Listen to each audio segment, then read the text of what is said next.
The number of infections in the USA is rising sharply. On Monday, there were 440,000 cases in one day, and President Joe Biden has admitted mistakes. So, in the USA, the number of new corona infections continues to rise rapidly. For Monday, as I said, the CDC health agency announced more than 440,000 new cases in one day. That's the highest reported daily value since the pandemic began. However, it can be assumed that this figure is probably incorrect due to the holidays, since late registrations are likely to have come after Christmas. The data also vary significantly. The New York Times reported even more than 500,000 new infections in the US for that day. But I think the CDC should be the one listening to. States such as New York, New Jersey, Illinois, and Maryland, as well as the capital Washington, had daily record values for new corona infections in the past few days.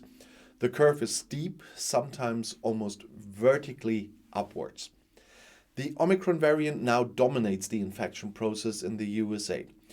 Even though the CDC recently revised its estimates of the spread of the new variant downwards, the proportion of the variant in new infections has increased significantly since the beginning of December.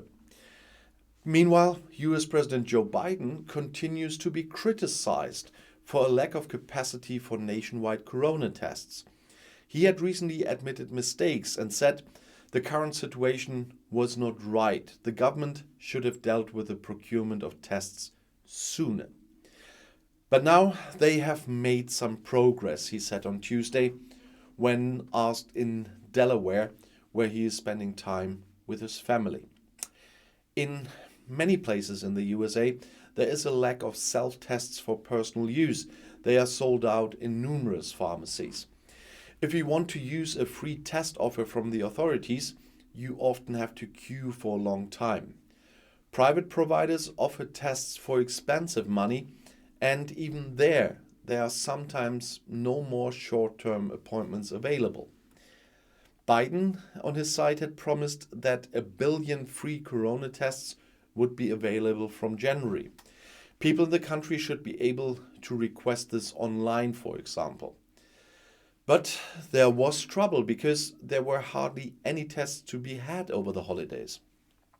Many people wanted to be on the safe side before visiting relatives. I did the same. I tested at home before the visit, so just to be sure. And I'll see you in my next video. Bis gleich.